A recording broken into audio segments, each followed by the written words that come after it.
اگر تم اس وقت زندگی کے درد، تنہائی یا بے چینی سے گزر رہے ہو تو یہ مت سمجھنا کہ اللہ نے تمہیں چھوڑ دیا ہے۔ وہ دیکھ رہا ہے، وہ سن رہا ہے اور وہ ہر لمحہ تمہاری مدد کر رہا ہے خاموشی سے۔ لیکن اگر تم نے ان نشانیوں کو پہچانا نہیں تو تم وہ نعمتیں کھو بیٹھو گے جو تمہیں اندھیرے سے روشنی کی طرف لے جا رہی ہیں۔ آج ہم بات کریں گے ایسی 7 نشانیوں کی جو یہ بتاتی ہیں کہ اللہ تعالیٰ خاموشی سے تمہاری مدد کر رہا ہے۔ اگر یہ نشانیاں تمہاری زندگی میں ہیں تو تم اکیلے نہیں ہو۔ تمہیں تھامنے والا سب سے بڑا سہارا تمہارے ساتھ ہے۔ نمبر 1، جب لوگ بے وجہ تم سے دور ہونے لگیں، نہ کوئی شکایت، نہ کوئی وجہ، بس خاموشی سے پیچھے ہٹ جائیں، تو گھبرانا نہیں۔ یہ تمہاری تنہائی نہیں، یہ اللہ کی طرف سے چھپی ہوئی حفاظت ہے۔ وہ کچھ رشتے، کچھ چہرے، کچھ آوازیں تمہاری زندگی سے اس لیے نکال دیتا ہے کیونکہ اس کا ساتھ تمہیں گھرا رہا ہوتا ہے، تھکا رہا ہوتا ہے اور تمہیں اس منزل سے دور کر رہا ہوتا ہے جہاں اللہ تمہیں لے جانا چاہتا ہے۔ تم سمجھتے ہو لوگ چھوڑ رہے ہیں، مگر حقیقت میں اللہ تمہیں صاف کر رہا ہے، تمہاری راہ ہموار کر رہا ہے۔ کبھی کبھی سب سے بڑی مدد یہی ہوتی ہے کہ وہ تمہیں توڑتے ہیں، وہ تمہاری زندگی سے خود ہی نکل جائیں۔ یہ نہ سمجھو کہ تم اکیلے رہ گئے ہو، سمجھو کہ اللہ تمہیں اپنے قریب کر رہا ہے۔ یاد رکھو، جو بھی تمہارے خلاف ہو رہا ہے وہ تمہارے حق میں بہتر ہے۔ ہر رنج، ہر درد، ہر دوری میں بھی اللہ کی رحمت چھپی ہوئی ہے۔ یہ آزمائش تمہیں مضبوط بنانے کے لیے ہے اور تمہیں اس عظیم مقصد کی طرف لے جانے کے لیے ہے جو صرف اللہ جانتا ہے۔ تو دل ہارنا نہیں، کیونکہ وہ تمہارے ساتھ ہے ہر لمحہ، ہر قدم۔ نمبر 2، جب تمہاری دعائیں دیر سے قبول ہوں، تم نے اللہ سے کچھ مانگا اور وہ فوراً نہیں ملا، مگر کچھ وقت بعد وہی چیز یا اس سے بہتر تمہیں مل گئی، یہ دیر اللہ کی پلاننگ تھی۔ وہ تمہیں کسی غلط وقت پر کسی غلط چیز سے بچا رہا تھا۔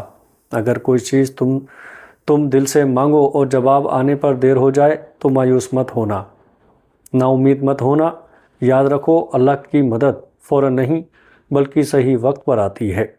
وہ جانتا ہے کب اور کیسے تمہارے لیے بہتر ہے۔ یہ دیر کوئی سزا نہیں بلکہ اس میں بڑی حکمت چھپی ہے۔ اللہ تمہیں آزمائش میں ڈال کر تمہارے صبر کو پرکھ رہا ہوتا ہے اور تمہاری نیتوں کو پاک کر رہا ہوتا ہے۔ تمہاری دعاؤں کی قبولیت کا وقت تب آتا ہے جب تمہارے دل اور زندگی کے حالات اس کے لیے تیار ہوتے ہیں۔ یہ دیر اس لیے ہے کہ اللہ تمہیں اس چیز سے بچا رہا ہے جو تمہارے حق میں نقصان دہ ہو سکتی تھی۔ وہ تمہارے ہر دکھ، ہر مسئلے کو جانتا ہے اور تمہاری حفاظت کے لیے خاموشی سے کام کر رہا ہے۔ تو جب بھی دعا کرو تو دل سے یقین رکھو کہ اللہ سن رہا ہے، اللہ سمجھ رہا ہے اور اس نے تمہارے حق میں بہترین فیصلہ کیا ہے۔ یہ دیر تمہاری ہمت بڑھانے کا ذریعہ ہے اور اللہ کی خاموش مدد کا ایک بڑا نشان ہے۔ نمبر 3، جب دل کے اندر عجیب سا سکون محسوس ہو، وہ سکون جو الفاظ میں بیان نہ ہو سکے، نہ دکھائی دے، پھر بھی تمہیں پوری دنیا کی بھاگ دوڑ سے پرے لے جائے، یہ سکون تمہارے اندر اللہ کی خاموش موجودگی کی نشانی ہے۔ جب تمہارے دل میں طوفان ہو، مشکلات ہو، پھر بھی تمہیں ایک اندرونی اطمینان ملے، تو جان لو کہ اللہ نے تمہیں اپنی رحمت کے سائے میں چھپا رکھا ہے۔ یہ سکون تمہیں اس بات کی یاد دلاتا ہے کہ تم اکیلے نہیں ہو، کوئی ہے جو تمہارے دکھوں کو جانتا ہے، تمہاری جد و جہد کو سمجھتا ہے۔ یہ اندرونی سکون ایک نرم روشنی کی طرح ہے جو تمہیں گمراہی سے نکال کر سیدھی راہ دکھاتی ہے، تمہارے دل کی گہرائیوں کو سکون بخشتی ہے اور تمہیں اللہ کی محبت کا گہرا احساس دلاتی ہے۔ اگر تم کبھی محسوس کرو کہ سب کچھ بے معنی لگ رہا ہے تو اس سکون کو پکڑو، اسے دل میں بساؤ، کیونکہ یہی وہ لمحہ ہے جب اللہ تمہارے قریب ہے اور خاموشی سے تمہاری مدد کر رہا ہے۔ یاد رکھو، یہ سکون عارضی نہیں بلکہ اللہ کی طرف سے ایک تحفہ ہے جو تمہیں آگے بڑھنے کی ہمت دیتا ہے اور تمہاری روح کو طاقت بخشتا ہے۔ یہ سکون تمہارے ایمان کی مضبوطی ہے، تمہارے صبر کی پہچان ہے اور اللہ کی بے پناہ رحمت کی دلیل ہے۔ تو جب بھی زندگی کے بھنور تمہیں گھیر لیں، اس سکون کو اپنے دل کا سہارا بنا لو، کیونکہ اسی سکون میں اللہ کا وعدہ ہے کہ وہ کبھی تمہیں تنہا نہیں چھوڑے گا۔ نمبر 4، جب گناہ کی نیت ہو اور کوئی رکاوٹ آ جائے تم کچھ غلط کرنے جا رہے ہو اور اچانک کوئی رکاوٹ تمہارے راستے میں آ جائے تو سمجھ لو کہ یہ رکاوٹ اللہ کی رحمت ہے۔ اللہ تمہیں گناہ سے بچا رہا ہے، خاموشی سے، پیار سے، کیونکہ وہ جانتا ہے کہ وہ راستہ تمہارے لیے نقصان دہ ہو سکتا ہے۔ یہ رکاوٹ تمہاری حفاظت کا ایک طریقہ ہے، ایک نشانی ہے کہ اللہ تمہارے گناہوں کو معاف کرنے کے لیے تیار ہے، لیکن تمہیں پہلے اپنے آپ کو بچانا ہوگا، اپنے دل کو صاف کرنا ہوگا۔ جب تمہارے ارادے غلط ہوں اور اللہ تمہیں روک دے تو اس میں بڑی محبت چھپی ہوتی ہے۔ وہ تمہیں گرنے نہیں دیتا، تمہیں دوبارہ سنورنے کا موقع دیتا ہے۔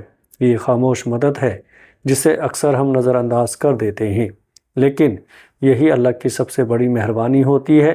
لہٰذا اگلی بار جب کوئی رکاوٹ تمہارے گناہ کی نیت کے بیچ آئے تو اسے نصیحت سمجھو، اللہ کی مہربانی سمجھو اور اپنے دل کو سدھارو۔ یہی وہ لمحہ ہے جب اللہ تمہارے قریب آ رہا ہوتا ہے اور تمہاری زندگی کو سنوار رہا ہوتا ہے۔ نمبر 5، جب تم کمزور پڑو لیکن اندر سے ہار نہ مانو۔